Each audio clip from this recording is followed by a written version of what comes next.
오늘 함께 나눌 하나님 말씀은 시편 70편 1절에서 5절까지 말씀입니다. 다 찾으신 줄 알고 우리 한 목소리로 같이 읽겠습니다. 시작. 하나님이여 나를 건지소서, 여호와여 속히 나를 도우소서. 나의 영혼을 찾는 자들이 수치와 무한을 당하게 하시며 나의 상함을 기뻐하는 자들이 뒤로 물러가 수모를 당하게 하소서. 아하 아하 하는 자들이 자기 수치로 말미암아 뒤로 물러가게 하소서. 주를 찾는 모든 자들이 주로 말미암아 기뻐하고 즐거워하게 하시며 주의 구원을 사랑하는 자들이 항상 말하기를 하나님은 위대하시다 하게 하소서. 나는 가난하고 궁핍하오니 하나님이여 속히 내게 임하소서. 주는 나의 도움이시요 나를 건지시는 이시오니 여호와여 지체하지 마소서. 아멘. 네, 오늘 주보를 보시면 오늘 말씀의 제목이 좀 길기도 하지만 상당히 투박하고 직선적으로 보일 수도 있을 것입니다. 그럼에도 불구하고 이 질문을 던지는, 서두에 던지는 이유는 분명합니다. 오늘 이 자리가 단순히 일주일에 한 번 치러내는 종교적 의식인지 아니면 하나님의 은혜가 아니면 한순간도 살 수 없다는 생존의 몸부림인지 자기 자신에게 물어봐야 되기 때문입니다. 우리가 드리는 예배는 단지 좋은 말씀을 듣고 위로를 얻기 위한 시간이 아닙니다.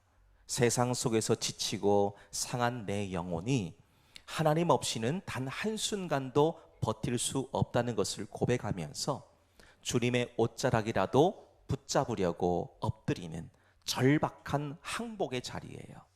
이 시간은 뭐 하는 자리라고요? 항복하는 자리입니다. 여러분들의 혈기, 여러분들의 감정, 여러분들의 기분을 오늘 이 시간 십자가 앞에 납작 엎드리면서 하나님 저 항복합니다. 두 손 드는 시간이 예배의 시간입니다. 자, 그렇기 때문에 예배는 하늘로부터 부어지는 생명을 공급받기 위해서 나아오게 되는 치열한 영적 전투예요. 생명줄과도 같습니다. 그러니까 우리는 매 순간 드려지는 예배가 익숙함이 아니고요, 절박함이 있어야 됩니다. 오늘 이 예배가 내 인생의 마지막 예배다. 오늘 이 시간에 주님 만나지 않으면 내 영혼은 말라 죽는다. 그런 마음으로 우리는 예배의 자리를 사모하며 나아오셔야 됩니다. 자, 이런 절실한 마음을 담아서 절박함과 익숙함을 가진 자들의 차이에 대해서 좀 말해보려고 합니다. 이 두 단어는 얼핏 보면 별로 큰 차이가 없어 보이시지요. 두 사람 모두 예배의 자리에 앉아 있습니다. 두 사람 모두 찬송을 드립니다. 두 사람 모두 설교를 듣지요. 그런데 하나님 앞에서 그 두 예배는 전혀 다른 예배입니다. 똑같은 공간에 앉아 있지만 한 사람의 예배는 하나님이 받으시는 예배고 한 사람의 예배는 하나님이 전혀 관심을 안 두시는 예배라는 겁니다. 자, 그런 모습으로 보게 되면 우리 예배가 얼마나 두렵고 떨리는 마음으로 드려져야 되는가라는 것을 보실 수가 있지요. 왜냐하면 한 사람은 절박한 마음으로 앉아 있고요, 한 사람은 습관에 따라 익숙한 마음으로 이 자리에 앉아 있기 때문입니다. 우리가 처음 운전대를 잡았을 때, 운전을 배웠을 때를 한번 생각해 보시기를 바랍니다. 그때 운전대를 잡는 것만으로도 얼마나 떨렸습니까? 내가 운전을 잘할 수 있을까? 내가 정말 길을 가고 있는데 갑자기 옆에 차가 튀어나오면 어떡하나? 브레이크를 밟아야 되는데 악셀레이터를 밟으면 어떡하나? 기어를 잘못 조작하면 어떡하나? 막 이런 걱정을 하는 거예요. 그러면서 너무나도 두렵고 떨리는 마음으로 정속으로 주행하면서 극도로 긴장하지요. 사방을 잘 관찰하며 천천히 운전합니다. 근데 그때로부터 오랜 시간이 지난 지금 운전하고 계시는 여러분들의 모습을 보시기를 바랍니다. 그때와는 비교할 수 없을 만큼 운전에는 익숙해져 있으시지요.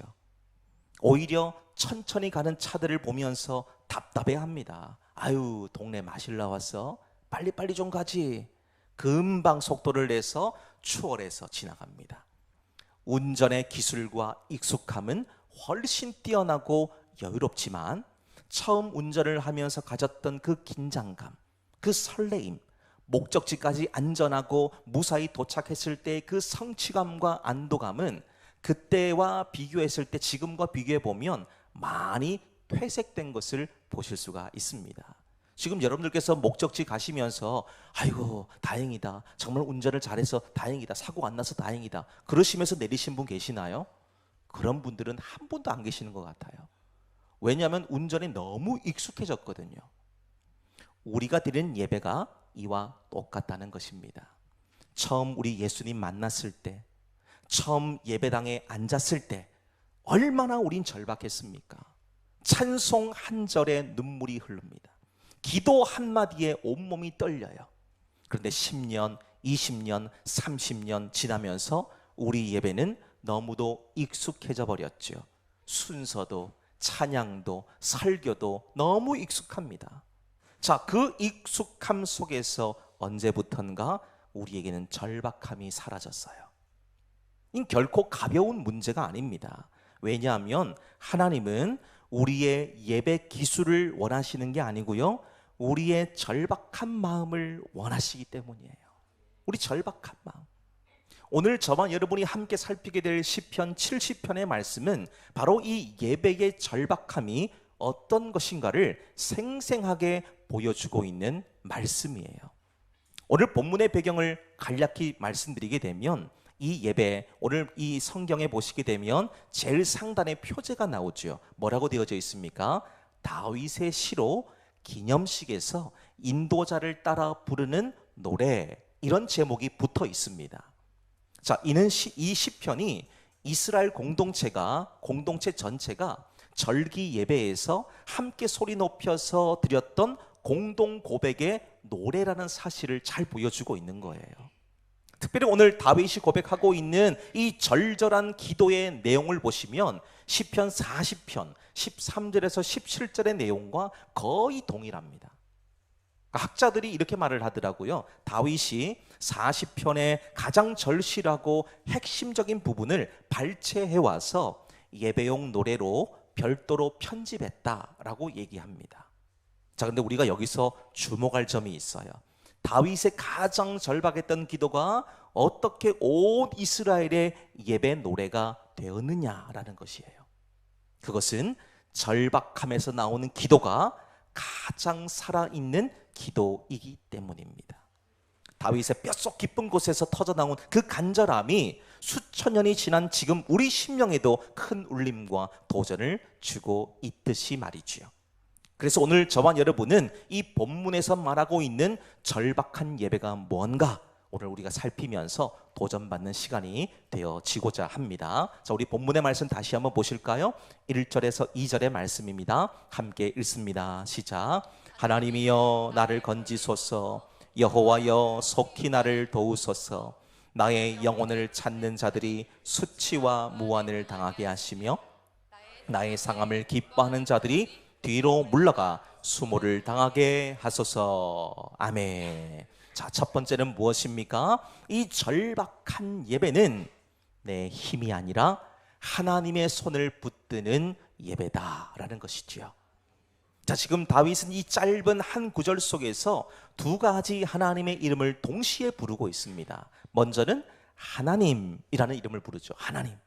하나님은 온 천하 만물을 창조하신 전능하신 분이십니다. 우주 만물을 다스리시는 절대적인 주권자이시지요. 두 번째는 어떤 이름으로 부릅니까?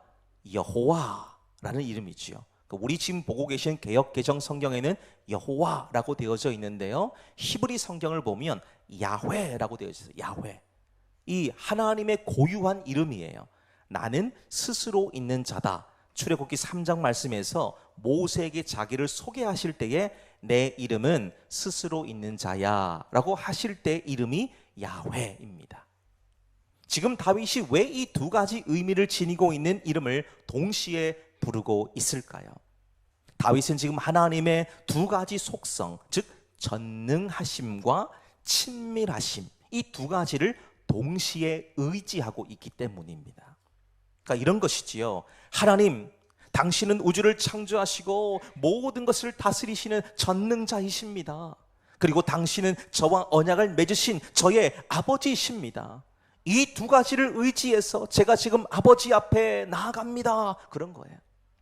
다윗이 드리고 있는 절박한 기도라는 것이지요. 자, 여기서 우리 주목할 단어가 하나 있습니다. 건지소서라는 말이에요. 건지소서. 단순히 그냥 구조해달라 이런 SOS 신호를 보내는 것, 그런 수준이 아닙니다. 움켜쥐고 있는 것을 소나기에서 빼내고 위험한 상황 속에서 낚아채듯이 구출하는 아주 강렬한 의미에서 지금 말하고 있는 건지소서라는 뜻이에요. 지금 다윗이 하나님께 건지소서라고 외치고 있는 것은 현재 그 정도로 아주 급박한 상황에 처해 있다는 것을 보여주고 있는 말입니다. 그리고 또 하나가 있어요. 1절 후반부에 보시면 속히라는 말이 나오죠. 속히. 서둘러라, 지체하지 말고 달려와라, 이런 긴박한 외침인 겁니다. 지금 다윗이 여유를 부리고 있지 않습니다. 그저 절박하고 간절하게 손을 내밀어서 하나님을 부르고 있는 거예요. 근데 현재 다윗이 하나님께 기도드리고 있는 모습을 보시면서 어떤 생각과 마음이 좀 드십니까? 사실 다윗은 한 나라의 왕이잖아요. 그저 이름뿐인 왕이 아닙니다. 이스라엘 역사상 가장 위대한 왕이에요. 가장 용감한 전사고 뛰어난 시인이고 탁월한 지도자가 바로 다윗입니다. 자, 그런 다윗이 지금 뭐라고 얘기합니까? 하나님, 저를 건져주세요. 빨리 좀 도와주세요. 손을 내밀어서 부르짖고 있는 거예요. 혹시 이 모습이 좀 나약해 보이십니까? 아유, 한 나라의 왕이라면서 무슨 도와달라는 말을 저렇게 급박하게 하냐? 옆에 신하들 있지 않냐? 군사들 있지 않냐? 그냥 그 사람들에게 가서 얘기하면 될 것을 뭘 그렇게 하늘에 손을 올리면서 하나님 도와달라 이렇게 외치고 있냐? 아유, 너무 없어 보인다. 그렇게 보이십니까? 다윗은 자신의 위대함을 모르지 않았어요. 알고 있습니다. 오히려 자신의 위대함 너머에 한계가 있다는 것을 알았기 때문에 그 너머에 계신 하나님을 간절히 찾고 있는 거예요. 그분을 구하고 있는 것이지요. 그분께 손을 내밀 수 있다는 겁니다. 여러분, 이것이 바로 절박한 예배자의 모습이라는 거예요. 우리 예수님께서도 이 땅에서 사역하시는 내내 하나님 아버지를 의지하셨습니다. 요한복음 5장 30절의 말씀 보시면 나는 아무것도 스스로 할 수 없노라 말씀하시죠. 아니, 예수님이 손이 없으세요? 발이 없으세요? 다 하실 수 있잖아요. 손으로 음식 드실 수 있고 물 마실 수 있고 잠을 주무실 수도 있습니다. 그런데 뭐라고 말씀합니까? 나는 아무것도 스스로 할 수 없다. 8장 28절의 말씀도 보면요, 나는 스스로 아무것도 하지 아니하고 오직 아버지께서 가르치신 대로 이런 것을 말하노라 말씀하시죠. 아니, 의지가 있으시기 때문에 자기 말씀 하실 수도 있지 않습니까? 근데 그러지 않으셨다는 거예요. 인간의 죄를 대속하시기 위해서 속죄의 제물이 되어주신 하나님의 아들이 한 번도 내 능력으로 했다 이 말씀하지 않으셨다는 겁니다. 그럼 언제나 뭐 하셨나요? 아버지 하나님만을 의지하셨습니다. 예수님의 삶과 예배도 이토록 절박한 예배였다는 것이죠. 자, 여러분, 이것과 비교했을 때에 오늘 저와 여러분이 드리고 있는 기도와 예배는 어떠냐는 겁니다. 오늘 말씀의 제목처럼 간절함과 절박함으로 드리고 계십니까? 아니면 형식과 의무가 되어져 버린 익숙함으로 드리고 있습니까? 익숙함으로 드려진 예배의 가장 큰 특징 중에 하나는요, 하나님이 계시지 않아도 돌아가는 예배예요. 여러분, 주목해서 보셔야 됩니다. 이걸 또 우린 주의 있게 들으셔야 되는 거예요. 하나님이 없어도 돌아가는 예배, 그저 순서대로 진행되고 적당히 찬양하고 그럭저럭 기도하고 설교 듣고 나옵니다. 그 안에 하나님이 계시지 않으면 저는 아무것도 아닙니다라는 절박함이 하나도 없는 거예요. 오늘 다윗이 부르짖고 있는 하나님이여 나를 건지소서, 여호와여 속히 나를 도우소서, 이 애끓는 탄식이 없다는 겁니다. 이게 얼마나 무서운 일인지 우리는 아셔야 돼요. 우리가 스스로 강하다고 생각하는 그 순간에 예배 안에서 십자가가 사라지기 시작합니다. 내 능력, 내 수고, 내 직분과 연수를 자랑하는 예배가 되는 그 순간에 더 이상 예수님의 십자가가 필요 없는 거예요.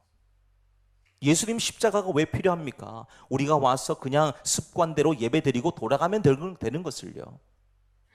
그런데 이 십자가와 주님의 보혈이 사라져버린 예배 속에서는 정작 그 예배를 받으셔야 되는 하나님의 모습은 보이지 않고 그냥 요란하고 화려한 것들만 남아서 단순히 우리의 감정을 채울 뿐이라는 거예요. 여러분, 여기에 속으시면 안 됩니다. 여기에 속으시면 안 돼요. 예배는 우리의 심령을 온전히 열어젖히고 갈기갈기 찢어서 그분께 올려드리는 영적 번제가 되어져야 됩니다. 영적 번제, 나를 드리는 거예요. 레위기 1장 말씀에서 이미 여러 번 말씀드렸던 적이 있습니다. 이 번제 예배를 드릴 때 보세요. 각을 뜨고 그 안에 있는 모든 가죽을 다 벗겨내고 그 속에 있는 모든 내장물들 다 끄집어내야 돼요. 피까지 분리시켜 놔야 됩니다. 그러면서 그 피를 제외하고 나머지를 다 불에 태워드리는 이 번제의 제사를 하나님이 향기롭다라고 말씀하시죠. 이 제사를 우리는 기억하셔야 됩니다. 마치 바울이 고린도후서 12장 10절 말씀에서 내가 약한 그때의 강함이라 말한 것처럼 나의 약함을 인정할 때 하나님의 강함이 내 안에서 역사하기 시작하는 겁니다. 내가 손을 내밀 때 하나님의 손이 내 손을 붙드시는 거예요. 하나님의 손이. 그 하나님의 손이 나를 붙드시면 다윗과 같은 고백을 할 수 있는 것입니다. 자, 오늘 본문의 말씀 2절 말씀 보세요. 이렇게 말씀하죠. 나의 영혼을 찾는 자들이 수치와 무안을 당하게 하시며 나의 상함을 기뻐하는 자들이 뒤로 물러가 수모를 당하게 하소서 말씀합니다. 자, 이 표현에서 보시다시피 지금 다윗은 자기를 위협하고 공격하면서 낭패를 입히려는 자들을 향해서 자기 힘과 능력으로 복수하려고 하지 않습니다. 대신에 뭐라 말합니까? 하나님이 알아서 처리해 주세요. 모든 걸 하나님 손에 맡긴다는 겁니다. 이것이 절박한 예배자의 특징이에요. 내 손으로 모든 걸 처리하려 하지 않고 하나님의 손을 붙드는 겁니다. 여러분, 지금 내 힘으로 꼬여있는 이 실타래를 풀고 갈등을 해결하려는 것이 있습니까? 오늘 이 시간에 그것들을 내려놓으시기를 바랍니다. 그리고 다윗처럼 하나님께 손을 내밀어서 이렇게 고백하십시오. 하나님, 나를 건져 주옵소서. 여호와여, 속히 나를 도우소서. 이 절박한 고백이 우리에게서부터 일어나게 될 때에 하나님이 일하기 시작하신다는 겁니다. 그러니까 이것을 우리가 첫 번째 말씀에서 보실 수가 있고요. 자, 두 번째, 우리 3절의 말씀입니다. 함께 읽겠습니다. 시작. 아하 아하 하는 자들이 자기 수치로 말미암아 뒤로 물러가게 하소서. 아멘. 자, 두 번째는 무엇입니까? 이 절박한 예배는 내 수치와 아픔을 있는 그대로 하나님 앞에 내어놓는 예배다라는 것을 보실 수가 있습니다. 자, 지금 여기서 다윗이 말하고 있는 아하, 이 말은요, 고대 이스라엘에서 누군가를 비웃고 조롱할 때 내뱉던 소리입니다. 그러니까 이런 거예요. 상대방이 실패하고 쓰러져 있는데 거기다 대고 이렇게 말한 거예요. 아유, 꼬숩다. 내가 그럴 줄 알았어. 결국 저렇게 됐네. 저봐 내가 뭐라고 얘기했어. 나 저 사람 안 될 거라고 얘기했잖아. 고소해하고 비웃음의 소리인 거예요. 지금 다윗이 이런 조롱과 비웃음 가운데 한가운데 서 있다는 겁니다. 그것도요, 생면부지의 사람들이 아니고 자기와 가장 가까웠던 사람들에게서 쏟아지는 비웃음 속에 있다는 거예요. 모르는 사람이 그런다면 그냥 그런가 보다 하고 넘어가겠는데, 나를 너무 잘 아는 사람들이 나를 비웃는 겁니다. 나를 조롱하는 거예요. 다윗의 삶을 가만히 들여다보면요, 굵직굵직한 사건들이 몇 가지 있습니다. 그 중에 두 가지를 좀 말씀드리면, 10대의 어린 나이에 골리앗을 쓰러뜨린 그 영광스러운 사건부터 모든 비극이 출발합니다. 그래서 사울왕과 함께 마차에 올라서 당당히 계산하며 승리한 것에 대해서 기뻐하고 있거든요. 근데 사람들이 외치는 소리가 있어요. 사울이 죽인 자는 천천히요, 다윗이 죽인 자는 만만히로다. 이 함성 소리를 듣게 된 사울이 그때부터 다윗을 죽이려고 합니다. 근데 한 번이 아니고요, 10년이 넘는 시간 동안 최정예 군사 3,000명을 풀어서 다윗을 추격하고 죽이려고 하는 거예요. 왕권이 다윗에게 흘러갈 것을 염려했기 때문입니다. 그것뿐 아닙니다. 훗날 다윗이 왕이 된 후에도 아들 압살롬이 무려 4년이라는 시간 동안 치밀하게 반란을 모의하면서 아버지 왕좌를 뺏기 위해서 모반을 꾸미지요. 이스라엘 전역에서 그 아름다움을 칭찬하지 않는 자가 없었던 그 아들이 아버지의 목을 향해서 칼을 겨눈 거예요. 자, 그러니까 다윗에게 이 수치라는 것이 얼마나 깊었을지, 그 아픔이 얼마나 컸을지 짐작만으로는 도저히 알 수가 없는 겁니다. 말로도 다 표현할 수가 없는 거예요. 자, 그런데 다윗이 오늘 이런 엄청난 상황과 사건 앞에서 어떻게 했느냐를 보십시오. 다윗이 어떻게 했는지를 보세요. 사무엘상 24장과 26장의 말씀 보면 다윗은 사울을 죽일 수 있는 기회들이 여러 번 있었습니다만 그때마다 사울을 해치지 않고 살려주죠. 왜 그렇게 했을까요? 자기를 죽이려고 하는 대적이지만 하나님께서 기름 부어 세우는 왕이기 때문에 자기 손으로 안갚음하지 않는 겁니다. 모든 걸 하나님 손에 맡기는 거예요. 하나님이 세우셨으니 하나님이 알아서 하세요, 이거예요. 자기가 복수하려면요, 다윗이 얼마나 싸움을 잘하는 사람입니까? 얼마나 용맹한 사람입니까? 그는 전사예요, 전사. 싸워서 져본 적이 별로 없어요. 그런데 분명히 죽일 수 있는 기회들이 여러 번 있었지만 그는 절대로 자기 손으로 사울을 해치지 않습니다. 그리고 아들이 칼을 겨누는 이 참담한 반역 앞에서도 다윗은 분노로 맞서지 않습니다. 철저하게 하나님의 주권에 자기의 왕권과 생사를 내어 맡기지요.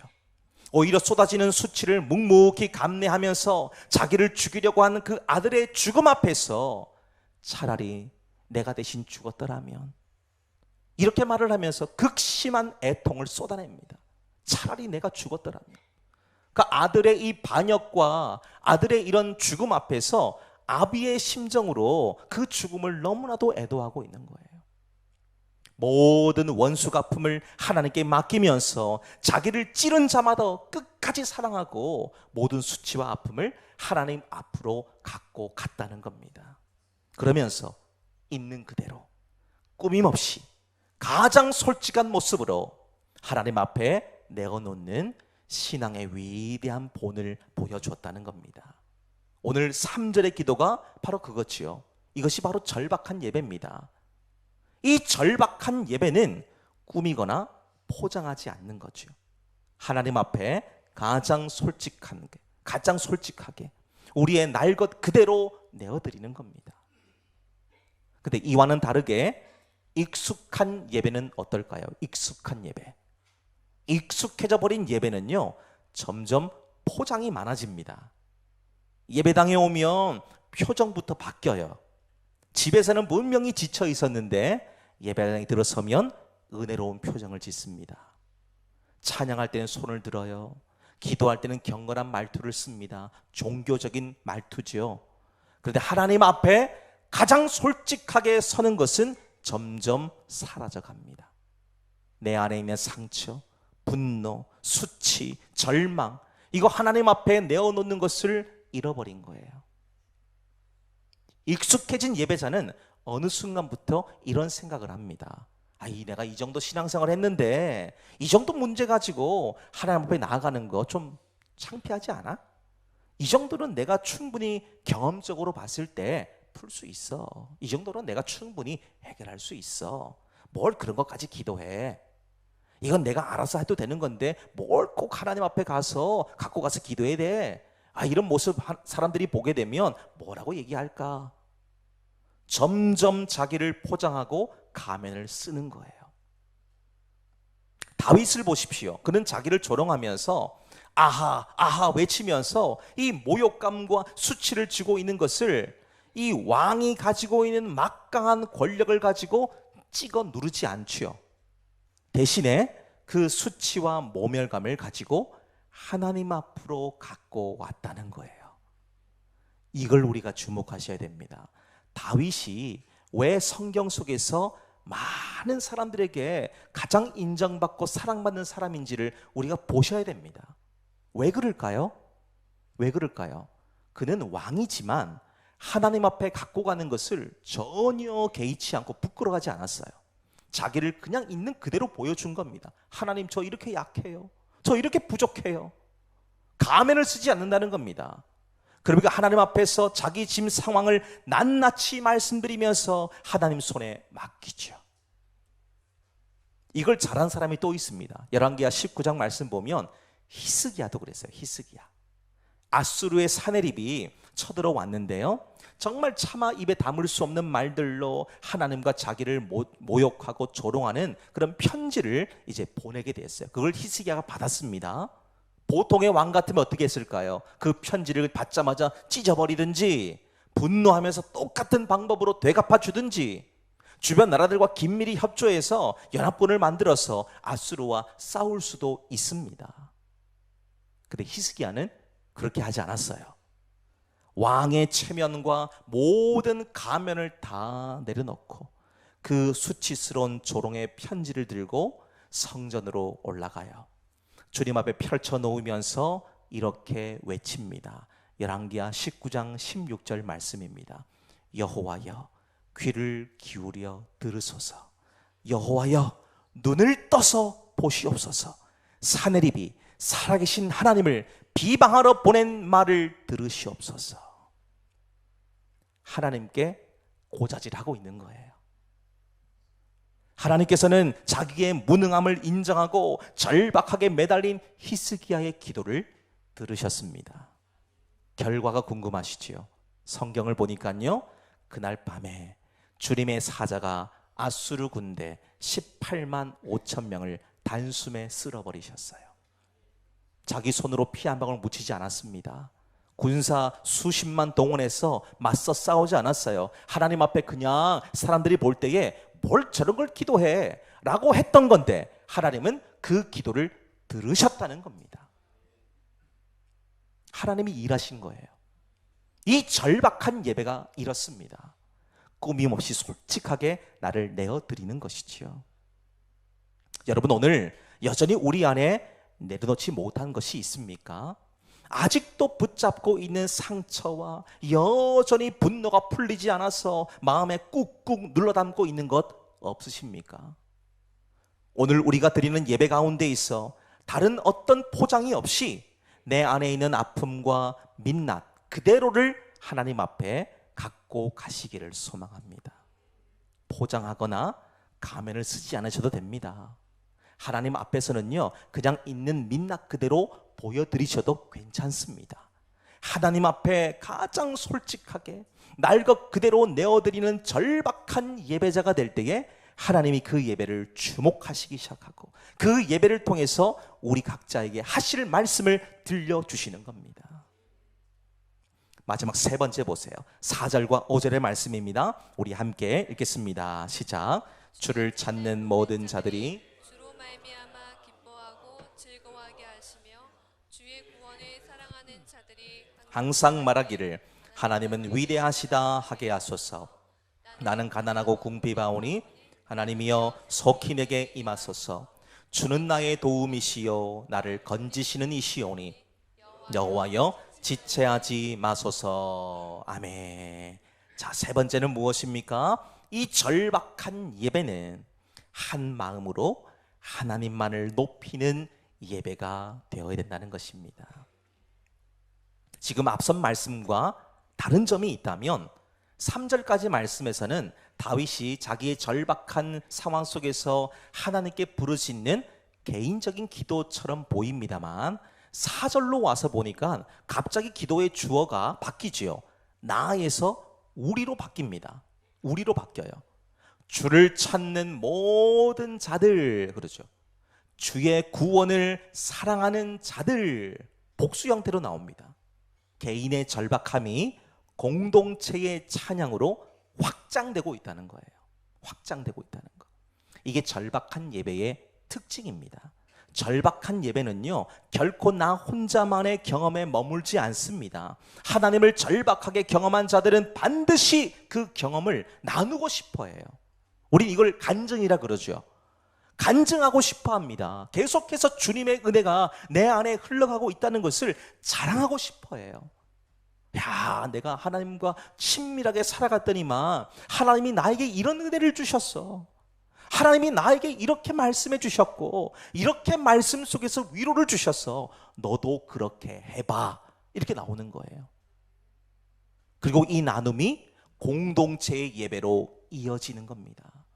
한 사람이 은혜 받으면요, 다른 옆에 있는 사람에게 이 선한 영향력이 전염되는 거예요. 우리 한 사람이 은혜를 받으면 옆에 있는 사람도 같이 은혜 받습니다. 우리가 정말 진정한 예배자가 되면 옆에 있는 사람이 진짜 예배자가 되는 거예요. 아, 예배는 저렇게 드리는 것이구나. 기도는 저렇게 드리는 것이구나. 저렇게 기도하고 예배 드리니까 하나님이 저 인생을 들어 쓰시는구나. 이걸 보는 거예요. 공동체에 선한 영향력을 끼치는 것이지요. 자, 이 은혜가 임하게 되면 나타나는 현상이 있습니다. 오늘 본문의 말씀에도 나옵니다. 두 가지가 나와요. 기쁨과 즐거움입니다. 기쁨과 즐거움. 기쁨이라고 하는 말은 마치 아이가 너무너무 행복해서 그냥 폴짝폴짝 뛰는 것과 똑같은 거예요. 아이가 언제 폴짝폴짝 뜁니까? 기쁠 때. 언제 기쁠까요? 자기가 원하는 선물 받았을 때. 기쁘지 않습니까? 저 때는 운동화가 좀 귀하다 보니까 운동화를 사준다 이러면요, 운동화를 사서 오면은 너무 기쁜 거예요. 폴짝폴짝 뜁니다. 제 머리 뒤에다가 두고 내일 아침에 신어야지. 신발끈 다 묶어놓고. 그러지 않으셨어요? 저만 그랬나요? 신발 하나 한 켤레 사면 너무너무 기쁜 거예요. 우리 부모님이 내 소원을 들어주셨다 이거예요. 폴짝폴짝 뜁니다. 외적인 환희지요. 즐거움이란 말은 마음 깊은 곳에서부터 우러나오는 충만한 만족의 기쁨을 얘기하죠. 그러니까 내적인 평안입니다. 내적인 평안. 안과 밖으로 기쁨과 즐거움이 공동체 안에서 함께 울려 퍼지는 것, 이게 진짜 예배예요. 우리가 예배를 통해서 이 기쁨과 즐거움이 회복되어져야 됩니다. 말씀을 들으시는 가운데에서 하나님이 주시는 이 환희와 기쁨이 그냥 막 우리 속에서부터 올라와야 돼요. 이게 올라오면 그냥 내 얼굴에는 웃음꽃이 피는 겁니다. 입을 열 때마다 부정적인 말, 어디에 그 부정적인 말이 올 수 있습니까? 절대 올 수 없죠. 기쁘고 행복하고 즐거운 말들만 쏟아냅니다. 야, 오늘 예배를 통해서 하나님 나에게 이런 말씀을 주셨어. 오늘 내가 이 말씀을 듣는 게 너무너무 행복해. 천국에 있는 것 같아. 이런 고백을 하는 거예요. 그러니까 4절 끝에 보세요. 이 기쁨과 즐거움이 임하니까 공동체가 이런 고백을 합니다. 하나님은 위대하시다. 하나님은 위대하시다. 우리의 입술에서 날마다 고백되는 것이 뭡니까? 하나님은 위대하시다. 이 고백이 나와야 돼요. 하나님 위대하시다. 위대하다는 말이 뭡니까? 크게 되고 높아지고 자라난다, 그런 표현이에요. 지금 하나님의 위대하심이 더 크고 높이 드러나게 되기를 구하고 있는 것입니다. 이게 바로 절박한 예배의 목적이지요. 나를 높이는 게 아니고 하나님 이름을 높이는 것. 내 이름을 빛내는 것이 아니라 하나님의 이름을 빛내는 것. 근데 익숙해진 예배는 어떨까요? 중심이 나 중심이 되는 거예요. 나 중심. 내 감동. 내가 감동을 받아야 돼. 내 은혜. 나만 은혜 받으면 된다는 말이죠. 내 치유. 나만 회복되면 되는 거지 뭐. 예배의 목적이 나 중심이 되는 겁니다. 찬양이 좋으면 은혜를 받고 찬양이 마음에 들지 않으면 은혜 받지 못합니다. 설교가 내 마음에 와서 닿으면 좋은 예배고, 그렇지 않으면 지루하고 은혜 받지 못하는 예배인 거예요. 옆에 앉은 사람의 눈물을 흘려도 그건 내 일이 아니에요. 그 사람이 아픈 겁니다. 공동체에 누가 무너져도 그건 나와 상관이 없어요. 나는 안 아프거든요. 나는 괜찮거든요. 옆에 사람이 아무리 눈물을 흘려도 왜 그래? 힘든 일이 있어? 문제가 있어? 같이 기도할까? 그런 말 하지 않습니다. 누가 그렇게 합니까? 예배에 익숙한 사람들이 그렇게 한다는 거예요. 관심이 없어요, 관심이. 예배가 그러니까 점점 혼자만의 종교적인 경험이 되는 거예요. 이걸 온전하고 참된 예배라고 말할 수 있겠습니까? 결코 그럴 수가 없습니다. 도리어 절박한 예배가 뭔지 오늘 다윗이 우리에게 확실하게 보여주고 있는데요. 5절을 보니까요, 이렇게 고백하지요. 나는 가난하고 궁핍하다, 이 말합니다. 사실 우리가 앞서도 보셨지만 이 말이 다윗에게 맞는 말입니까? 다윗이 누굽니까? 왕이죠, 왕. 모든 걸 다 누릴 수 있습니다. 부족함이 없어요. 근데 왜 이런 고백, 이런 표현을 사용하고 있겠습니까? 다시 말하면 지금 이 표현이 그냥 물질적인 의미의 가난을 말하고 있지 않다는 것을 다윗이 있는 위치를 통해서 보게 된다면 이건 분명히 영적인 고백으로 한 말인 것을 우리가 깨달을 수 있지요. 즉 이런 겁니다. 하나님, 저는 하나님 앞에서 아무것도 아니에요. 나는 하나님이 필요합니다. 하나님이 없이는 아무것도 할 수 없어요. 이런 고백인 거예요. 얼마나 솔직하고 진실된 고백입니까? 마태복음 8장의 말씀 보면 다윗처럼 세상 권력을 가졌지만 영적 가난함을 진실하게 고백했던 한 사람이 등장합니다. 바로 로마의 백부장이에요. 이름은 알 수 없지만 로마의 군대 장관입니다. 100명의 부하를 거느리고 있는 사람이다. 그래서 백부장이에요. 이스라엘 백성들을 위해서 군림하는 사람이 바로 이 로마의 백부장인 거지요. 근데 그가 예수님께 이런 말을 하지요. 내 아래에도 군사가 있으니 그들더러 가라 하면 가고 오라 하면 옵니다. 이런 말을 하거든요. 그러니까 다시 말하면 자기도 세상 속에서는 부족함이 없는 권력자라는 것을 보여주고 있는 것이지요. 너무 잘 알고 있습니다. 자기 말 한마디면 100명의 군인들이 그냥 줄을 서는 거예요. 근데 자기 수하에 있는 하인 한 명이 중풍병으로 괴로움을 겪고 있을 때 그가 가지고 있던 명예와 권세와 부함은 아무 쓸모가 없는 거예요. 아무 쓸모가 없습니다. 그래서 예수님께 나와서 하인을 고쳐줄 것을 요청하지요. 이때 예수님께서 그 백부장의 집에 가려고 하실 때에 예수님께 그가 이렇게 말을 합니다. 주여, 내 집에 들어오심을 나는 감당하지 못하겠나이다. 이런 고백하지요. 오늘 백부장의 이 고백을 다윗의 언어로 바꾸면 이런 겁니다. 주님, 나는 가난하고 궁핍합니다. 그런 말과 똑같은 거예요. 백부장은 지금 자기가 입고 있는 화려한 로마 군복의 가면을 벗어 던진 겁니다. 오직 예수님 말씀 한마디에 모든 것을 거는 영적 파산자의 심정으로 주님께 매달리는 거예요. 그러니까 예수님이 이런 절박한 고백을 들으시고 이스라엘 중에 아무에게서도 이만한 믿음을 보지 못했다 극찬하시지요.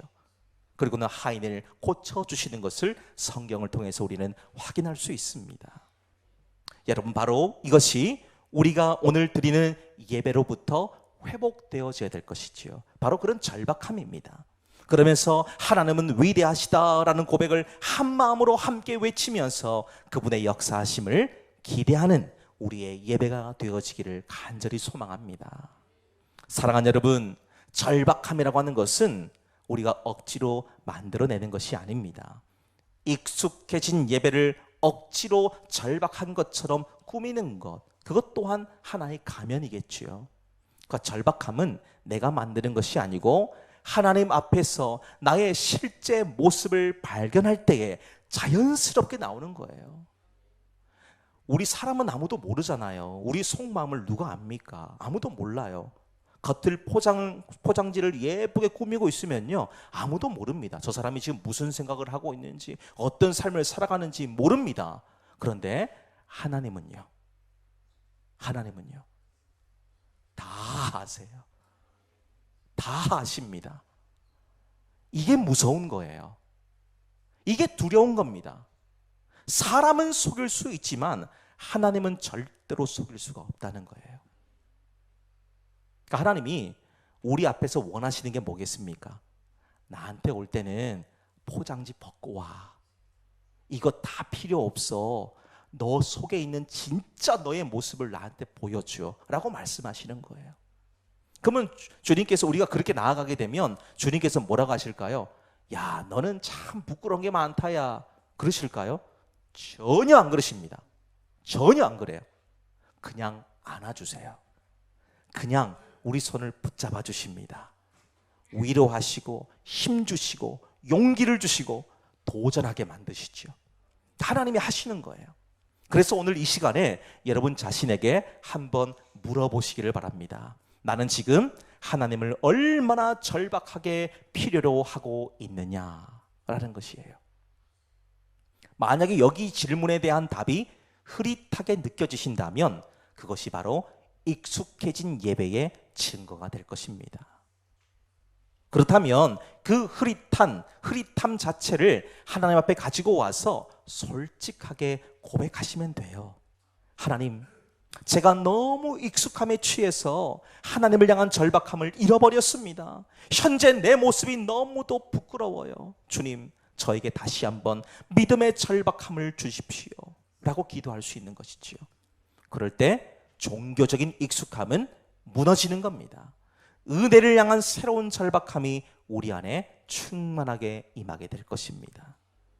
이런 의미에서 다시 한번 서두에 드렸던 질문을 드려보겠습니다. 여러분의 예배는 절박함으로 드리고 있으십니까? 아니면 익숙함으로 드리고 계십니까? 부디 익숙함이 아니라 절박함으로 하나님을 찾고 구하는 우리 모두가 되어서 그분의 긍휼하심과 자비하심이 충만하게 임하게 되시기를 주님 이름으로 축복합니다.